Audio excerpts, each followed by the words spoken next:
Certainly do know about Gillian Foster. I don't think. Well, hang on. What, Denmark is a racist country? There is profound racism and Islamophobia. You're just going to write off a whole country as racist? Do you think there's any racism in that? It's an evident. I didn't say it's a racist country. I said there is racism in Denmark. That racism has been strongly felt by the Muslim community there. I've been to Copenhagen. I've spent time with the Muslim community there. The cartoons came out of a very specific local situation. Indeed, it was globalized. They came out. Hang on. But the fact that those cartoons were picked up by the Arab media, by the press in the broader Arab world, was because they fitted it into a notion of a war of the West against Islam and Muslims. The fact that Iraq and Palestine provide a backdrop for that is just the world view and the situation that we're in. Look, no. Denmark, a country in which it was discovered that in a set of children's books about various religions couldn't depict Islam's prophet in their book, and that no cartoonist wanted to do it. You want to talk about fear, you want to talk about racism, how about just being an illustrator in Denmark who feels their life's going to be on the line if they draw a picture for a kiddie's book? You want to talk seriously about how it feels to be scared, and then they do a cartoon for their local paper, and that their lives are under threat, and their families are threatened, and they have to go into hiding? You want to talk about what it is to feel threatened? No, I think that's absolute exaggeration. Douglas Murray storms onto Worldview in 2007, igniting a fierce debate with Jonathan Heawood and Abdul Rahman Malik. Brace yourself for a no-holds-barred clash over the knighting of Salman Rushdie, free speech and religious sensitivities. Murray fearlessly tackles the most contentious issues of the time, from blasphemy laws to the Danish cartoon controversy. As he unravels the complex web of cultural tensions and Western values, Murray's razor-sharp arguments promise to leave no stone unturned in this explosive confrontation. Good evening and welcome to Worldview, the international affairs show that brings you the news and views that other networks can't or won't tell you about. I'm Alan Mendoza. Our show tonight, Arise Sir Salman. To what extent should international opinion influence domestic decision-making? This week, the Muslim world has been up in arms about the decision to award controversial author Salman Rushdie a knighthood. The Booker Prize-winning author had previously been placed under a fatwa in 1989 by Ayatollah Khamenei of Iran for his book The Satanic Verses, which was judged to have blasphemed against the Prophet Muhammad. Now, with Rushdie back in the spotlight, the Iranians have declared that the decision shows Britain's Islamophobia, and Pakistan's Minister of Religious Affairs has suggested that it will encourage terrorism. The Muslim Council of Britain considers it yet another example of insensitivity to Muslim opinion that will only result in their further alienation. So, coming hot on the heels of the cartoons controversy and the veil debate, is the Rushdie decision insensitive, Islamophobic, or merely the demonstration of British freedom of expression? And how much attention should be paid to international opinion and the views of faith communities when considering such artistic measures? Well, joining me tonight in the Worldview studio to unpick this topic are the contributing editor of Q News, the Muslim magazine, Abdul Rahman Malik, the director of English Pen, Jonathan Heawood, and the director of the Centre for Social Cohesion, Douglas Murray. Well, gentlemen, we live in interesting times. Quite a ferocious reaction this week. I'm going to start with you, Jonathan, as there are rumours, and I don't know if you're going to substantiate this tonight, that English Pen were actually responsible for this nomination.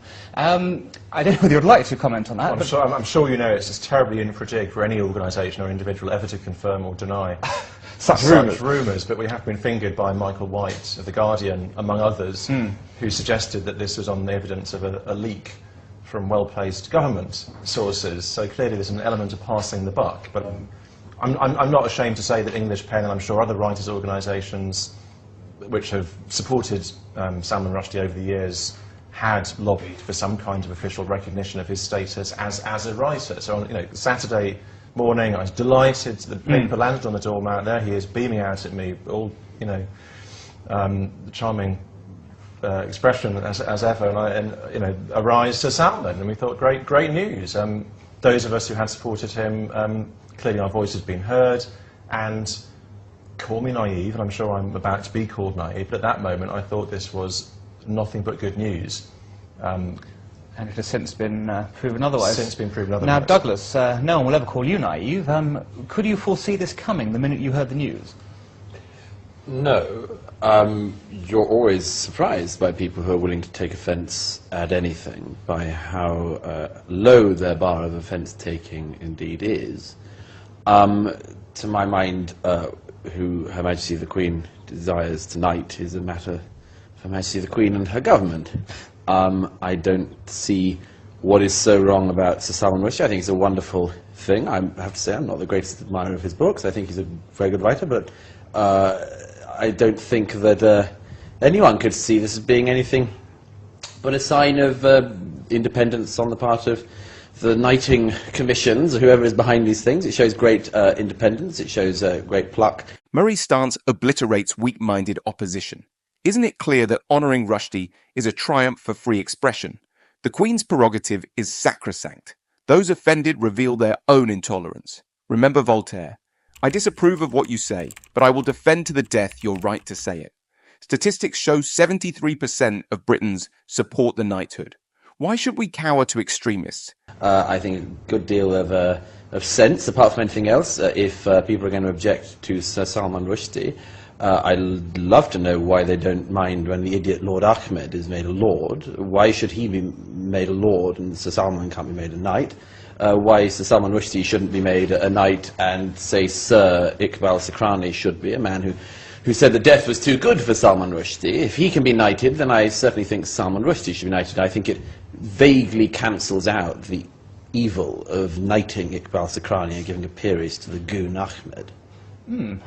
Strong words, Abdul Rahman. Your view on the subject, do you agree with sort of Douglas's hard-hitting assessment there, or are you going to veer somewhere else? Well, at King News, we've never been fans of Iqbal Sakrani, so I think we'd offer our agreement with you on that count.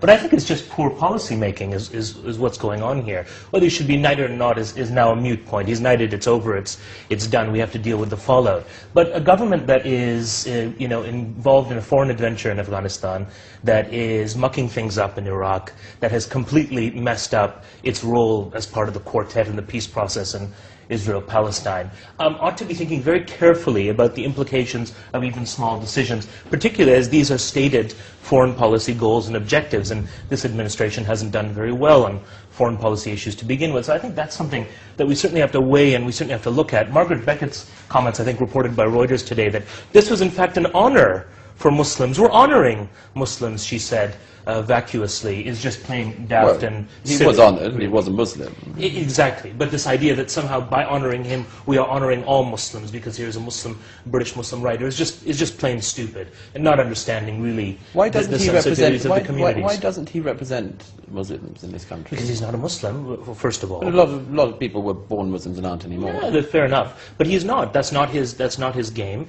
If you go back and look at Salman Rushdie, I think what was always honourable about him was this very straightforward, hard-hitting, a lot of the time anti-establishment, made the white establishment very, very angry and upset in the 1980s. The fatwa turned him into kind of a goon of the establishment and now an apologist for current debacles, including the war on terror and other things like that. But that for me, is absolutely secondary to the issue of whether or not this was good policy and met the government's old stated foreign policy objectives. And frankly, it didn't. Now the question, if we should be giving truck to people like Minister Ejaz in Pakistan and the Iranians, I mean, these were predictable reactions. I don't think we could have expected any different given the current political situation.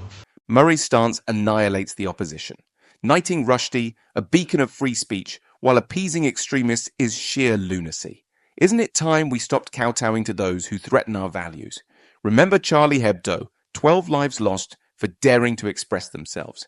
We must stand firm or risk losing everything. Who's next on the chopping block of appeasement? Okay, Jonathan, they're slightly ridiculous reactions, aren't they, from Iran and Pakistan, for example? I mean, it's predictable, but it's ridiculous at the same time. Should we be interested in what Iran and Pakistan have to say on this subject? I think the real problem here is there are two completely incompatible and yet both accurate realities. As Douglas says, there's the reality of 21st century Britain, the establishment honouring a writer who, for the bulk of his career, was a fairly dissident voice, coming from the subcontinent, expressing a whole new kind of writing in the vanguard of what's now almost the dominant tradition of the kind of Booker Prize-winning Kiran Desai, polyglot, intertextual, Asian meets British, meets multiple identities novel, which is the dominant form. Salman Rushdie brought that in '82 with Midnight's Children. This could have been a great day. But for those few lines, perhaps, in his fourth novel, and but for the reaction which they garnered, he could have been And also, but perhaps for his personality as well, in courting controversy. This could have been a day in which a South Asian writer was honoured by the establishment. He doesn't, you know. How do you think he courted controversy? I think he did. At the time of the Satanic Verses, English Pen supported him almost as much as anyone could have done. Quite right. Offered Absolutely. him support, moral and material. What did he do that was provocative? I do remember at the time he did go on. I think he was invited to go on what was then the kind of Asian strand on BBC to talk about the Satanic. I mean, someone saw a kind of vaguely ethnic name and clearly thought, "Oh, we'll have him on." He proceeded to highlight the most controversial passages in the book. It's a book which is about many things, primarily about immigration and integration in Thatcher's Britain. It's a coruscating satire on Thatcher's Britain. I'm not saying in any respect he shouldn't have done that, but nor is he a man who has shied away from controversy. Let's put it that way. I'm just sort of stating like that. I mean, the fact that nothing he did, nothing he wrote, is really controversial at all in the eyes of most people. In that he expressed an opinion quite densely shown in the book about a sort of form of satire of the Quran, which is fairly low, at a low level of importance of the book, and makes a reference to Islam's prophet Muhammad. Says things which ordinarily would cause no fuss if you said them about any other religion. If you said them about Christianity, you'd join a great many people across the Western press saying, if you said it about anything else... Including someone like Dan Brown. I mean, Dan Brown, in many ways, the blasphemies, if you call them that, in the Da Vinci Code are far greater than those in... I mean, it seems to me that the only important issue here is why there are people who take such great offence at such small things. Well, I mean, you said earlier about the cartoons controversy. Isn't it ridiculous that we talk about the cartoons? Murray eviscerates his opponents with cold, hard facts. The so-called controversy surrounding Rushdie is a farce. His work pales in comparison to truly blasphemous content, yet he's been hounded for decades. Why? Because some can't handle even the mildest criticism. Remember Theo Van Gogh, brutally murdered for a film?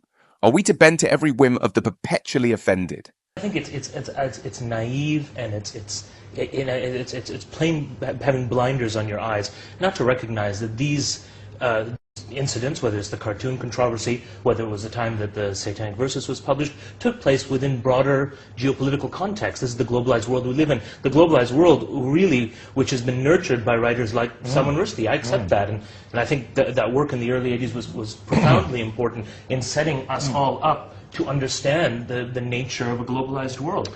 And that's why the reactions were the way they were. There's a broader political situation. There's an engagement between the Muslim Arab world and the West. He's both prophet and victim of globalization. I think that's a fair... Let's look at this for a minute. Douglas has made a very interesting point here, which is he regards the Satanic Verses, for example, not having been offensive in the slightest. Do you regard them as having been offensive? Oh, the possibility for offence is there. I think offence... They are there. I think, perhaps you can explain to the viewers at home why people might have found them offended. I think clearly when the character and the person of the Prophet Muhammad was presented as the way it was in the Satanic Verses, him being as kind of a brothel owner, a false prophet, using very emotive historical language, calling him Mahound, which came very much from sort of Christian crusader talk against Islam and that sort of ancient Islamophobia. I think all of those things combine to create a strong sense of offense. But the fact is that in and of itself, it's not unique. Many people have offended the Prophet. Really, from the Muslim point of view, the Prophet has harmed very little, and our religion, which is a great tradition spreading back 1400 years, is harmed little as well. I think the real issue here is that an offense is caused within a certain political context. In 1989, you were coming to the end of the Iran-Iraq war. There was a lot going on in Iran. The fatwa of Ayatollah Khomeini, at the time that it came, mirrored a lot of the frustrations in the Muslim world about Western engagement with the Muslim world. And it became a kind of a tinderbox of many different kinds of emotions. I think we have to accept that geopolitical reality. Same with the cartoon controversy. The cartoons would have been nothing had it not been for the backdrop of a perception within the Muslim world that there's a war against Islam and a war against the Muslim world. No, hang on here a moment. The Danish cartoons would not have come to attention if there weren't a group of imams, two in particular, who decided to take offence and then take a world tour of taking offence. And then decided to take a world tour of taking offence and show cartoons they'd also made up that were far more offensive than any of the other ones around to other people in order to whip up such sentiment. Ayatollah Khomeini, I don't think, was a reader of Salman Rushdie's early work. I don't think that Ayatollah Khomeini ever sat down with his copy of the Satanic Verses, his advance proof, and then decided to take offence. This is a man willing to take offence. He wants to take offence. He wants to whip up other people who don't read books and can't read any long book to take offence as well. Murray's razor-sharp logic slices through the feeble excuses of Abdul Rahman.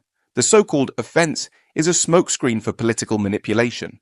Khomeini and his ilk never read Rushdie's work. They simply seized an opportunity to inflame tensions. Remember the Danish cartoon controversy? A few imams fabricated outrage, touring with fake cartoons to incite violence. Isn't it time we stop pandering to these professional offence takers? Geopolitical context, and same with the Danish cartoons. The fact that the Muslim community in Denmark suffering apparent very public Islamophobia, very public pressure, racism, racism, attacks on Muslim women and young people, attacks on mosques, vilification in the mainstream media. The cartoons didn't come out vilification in the mainstream media in Denmark. The mainstream media in Denmark tiptoed around this issue. And might I add that this only came about. Epistles of the DPP and others. Well, I do read Gillian Posten. For someone who wants to know social cohesion, I certainly do know about Gillian Posten. I don't think. Well, hang on. What, Denmark is a racist country? There is profound racism and Islamophobia. You're just going to write off a whole country as racist? Do you think there's any racism in that? It's an evident. I didn't say it's a racist country. I said there is racism in Denmark. That racism has been strongly felt by the Muslim community there. I've been to Copenhagen. I've spent time with the Muslim community there. The cartoons came out of a very specific local situation. Indeed, it was globalized. They came out. But the fact that those cartoons were picked up by the Arab media, by the press in the broader Arab world, was because they fitted it in to a notion of a war of the West against Islam and Muslims. The fact that Iraq and Palestine provide a backdrop for that is just the world view and the situation that we're in. Look, no.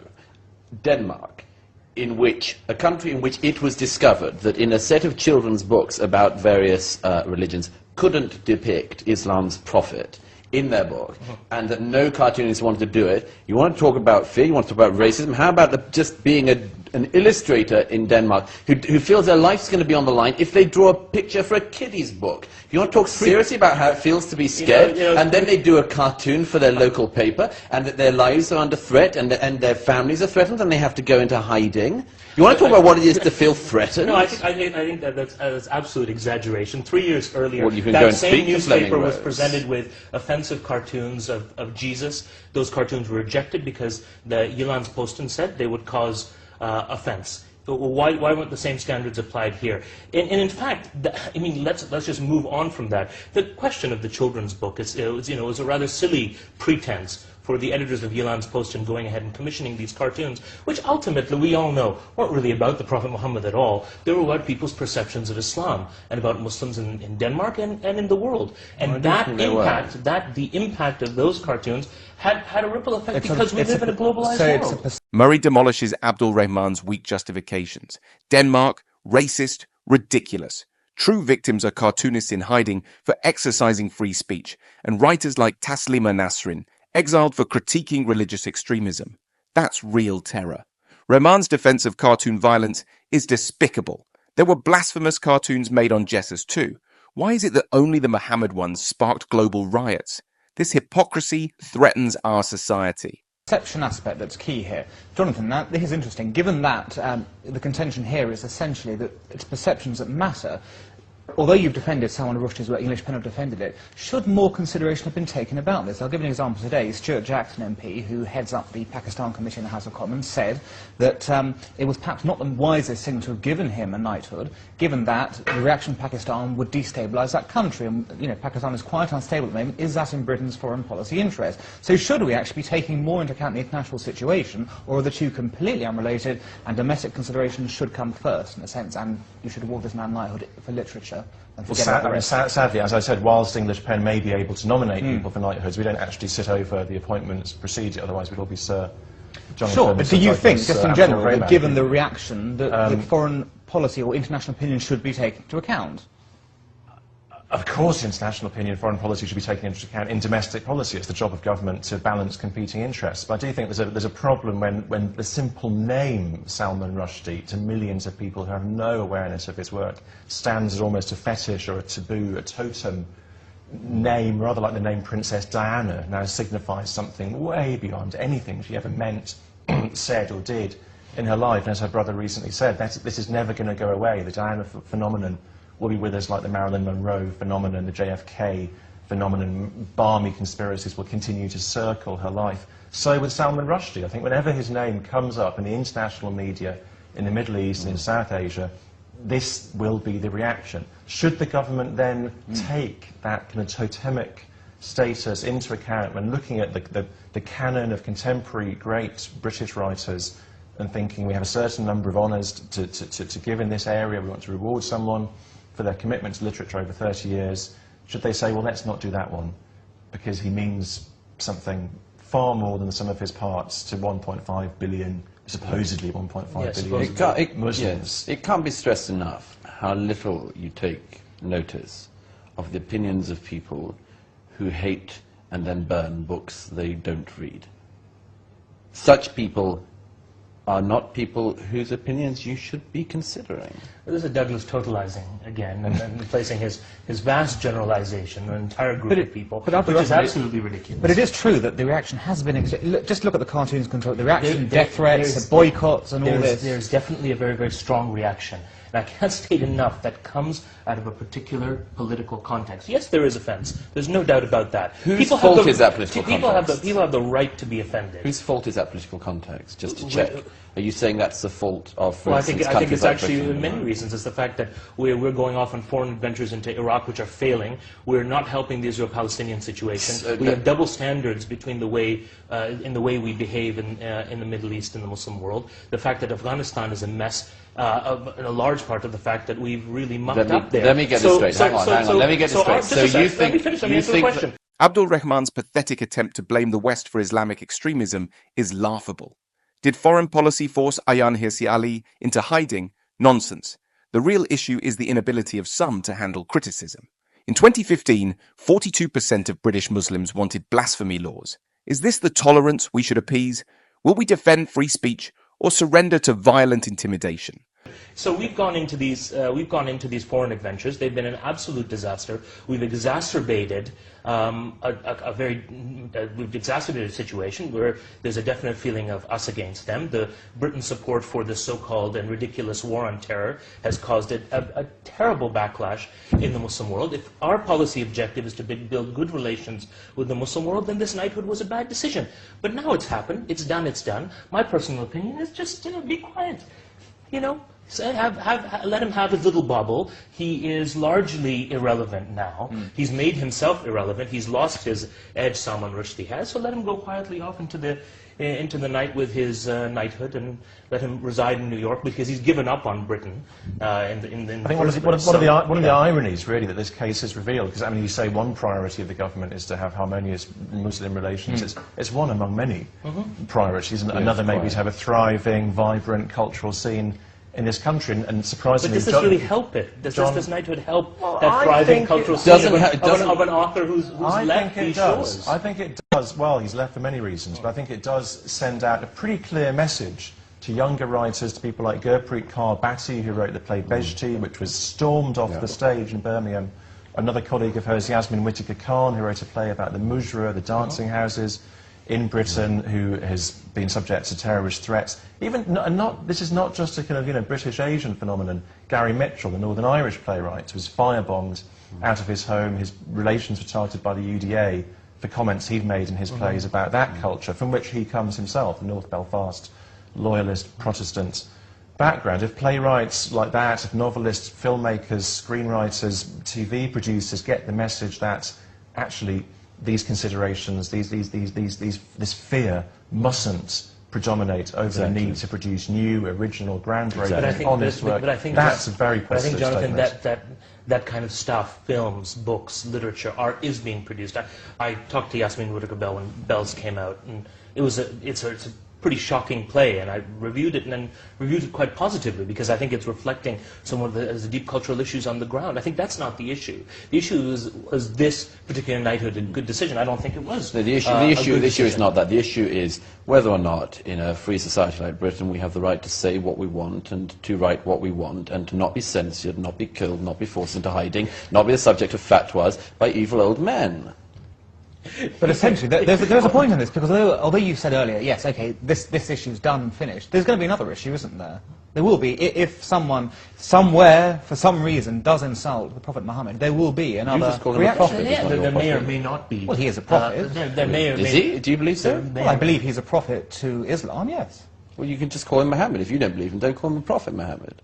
Well, all right. Why is he recognised as a prophet? Call him it's a Islam's recognised Prophet term. Muhammad. Call Do him you think, Islam's do you Prophet. think Salman is now actually a knight on shining armour? I mean, it's No, I say you these are- don't need to call these him. are You ultimately don't need to words. call him your prophet if he's not your prophet. I don't He's think not my calling prophet, him but- prophet, but that's Yes. an absolute aside. Yes, but it's going to happen again. There isn't may it? be offence again. There may not be offence again. I think. But Douglas is right in that sense, isn't it? The point is, it's about people's freedom of expression to say that someone who doesn't, for example, believe that Muhammad is a prophet, Murray fearlessly defends free speech, the cornerstone of Western civilization. Why should we cower to those who threaten violence over words? Rushdie's knighthood is a triumph of liberty over tyranny. We must remember this. To learn who rules over you, simply find out who you are not allowed to criticize.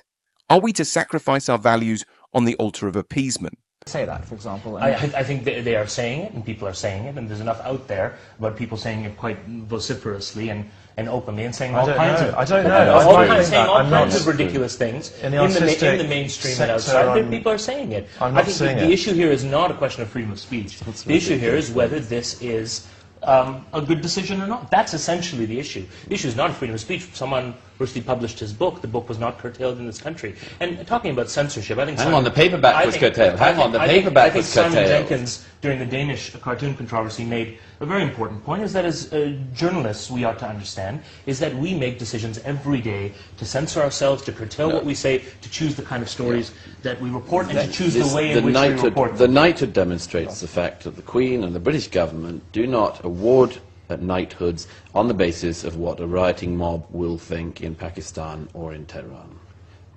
and we'll end on that point at that moment to discuss. Jonathan, you have a piece for us. I brought in a piece.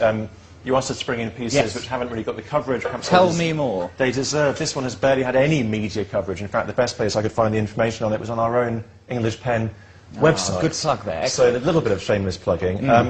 But this is a continuation of the story which really dominated the news in Turkey and across the world for a few weeks in late January this year, when Hrant Dink, the editor and publisher of the Turkish-Armenian newspaper Agos, was assassinated outside his office Yes. in Istanbul. He'd been in the middle of protracted court proceedings for this, what is called Article 301, the Turkish Penal Code, insulting or denigrating Turkishness, for remarks he'd made several years earlier, referring to the Armenian genocide. Now, the shocking thing is that that case continues. The case had Even though he's dead. Even though he's dead, the case has been pending since July 2006. His co-defendants, including his son, Arat Dink, who's the new managing editor of Agos, were in court last week. Arat continues to face charges. Whenever now they try to refer to the case, they face further charges, because not only is denigrating Turkishness a crime, but attempting to prejudice the court is also supposedly a crime, and referring to the case in the newspaper is seen as contempt in Turkey. Well, it's an interesting, yes, parallel between the Rushdie case and this, for example. Now, Rahman, what's going on here? Why are we hearing so much about Rushdie, for example, but not about the Hrant Dink? We should be hearing a lot more about this case, and I think the case fits in broadly into a major problem that's going on in Turkey right now, is that the similar articles that are being used against Hrant Dink are the same articles that are being used to protect an arch secular fundamentalist state and that are seeking to ossify freedom of opinion on many, many levels. And I think what's needed is a reformation of the whole laws around freedom of expression in Turkey, whether it's related to Islam and religion, whether it's related to those people speaking about the Armenian genocide, or we shouldn't forget the fact that Kurdish people who have not been allowed to utilize their language, who have not been allowed to publish in their own language, whether those texts are secular or religious, that kind of prevention is absolutely condemnable. Abdul Rahman and Jonathan expose Turkey's suffocating grip on free speech. The Hrant Dink case exemplifies this. Even in death, Dink faces charges for insulting Turkishness. His son, now editor, risks prosecution for merely reporting on it. This nightmare extends to Kurdish suppression and Armenian genocide denial. How can a nation aspiring to EU membership trample basic liberties? Turkey's harsh censorship exposes its secular facade. What have you got for us? Well, two things quickly, I suppose. One is the interesting news today, a launch at the House of Commons of the Association of Ex-Muslims, which I thought was an interesting meeting and an interesting development, that there are now a group of people who feel confident enough to band together and say they're not believers, and they are, in the words of Muslims, I suppose, apostates, and they're open about this, and I think that it's a good move. It's a good move when anyone feels that they can say what they believe, and to do so with freedom, impunity, and without fear of threat. So I'd mention that, and I'd also mention the very good and exciting news of the death of Bernard Manning, which I think is a great development this week and a great success and pleasure for Britain. Jonathan, Bernard Manning, freedom of expression, do the two exist there? There is, yeah. This is the thing about freedom of expression. It's a very uncomfortable zone often to work in. I mean, fortunately, I was never called on to defend Bernard Manning. Extraordinary. You've Yeah. never taken up the English pen. He wasn't one of our main cases. I think he could handle himself. Was essentially the picture. It's almost worth referring those to the Emily off Big Brother fiasco. I mean, there's a kind of culture there which Endemol and Channel 4 were using Emily, whose comments I think, taken in context, were meant very, this innocently was as a scapegoat to cover their own backs off the back of Shilpagate. Yeah. And to work on that way. But Abdul Rahman, your piece, what have you Last week, pieces from the Wall Street Journal, an obituary. It's the death of the great Senegalese filmmaker Ousmane Sembene. Ousmane Sembene is known as the father of African cinema in a continent where in most countries less than a dozen films are produced a year. Sembene's work was marvelous, and in terms of the tenor of our debate today, he was a great proponent of free expression. His last film was on the terrible practice of female genital mutilation. He himself was born in a Muslim family, went to a Quranic school, became a Marxist for a time, and then found a happy medium between all those parts. And I think it's a great loss to African cinema. It's a great loss to world cinema. And we just hope that the children of Sembene will continue his magnificent legacy. to do so? And it's interesting that you have someone coming out from Africa with such a strong, with that background, similar to Ayaan Hirsi Ali, who I know you know very well, Douglas, in terms of another person who's had freedom of expression but has had a very different response to that, I take it. I mean, I take it that in this instance there weren't sort of rioting mobs having a go. You know, what's interesting about Sembene is that there was a lot of really harsh reaction on the streets to his work, but I think now, decades later, there's an understanding that he was reflecting a lot of the social milieu of the time and really trying to advance real arguments about where Africa was going, and he saw cinema as the way to do it because Africa is this great, sweeping, diverse, colourful place, and it requires almost cinema to capture it in its all its glory. Excellent. Well, that was their view. This was indeed Worldview. After 2 weeks of culture, we're going to go back to hardcore foreign policy next week. Join us then. Murray's defence of ex-Muslims shatters the chains of religious oppression. Isn't it time we celebrated such courage? Abdul Rahman's praise for Sembene is a smokescreen, distracting from the real issue, Islamic extremism. Murray's unwavering support for Hirsi Ali exposes the hypocrisy of those who claim to champion free speech but cower when faced with true bravery.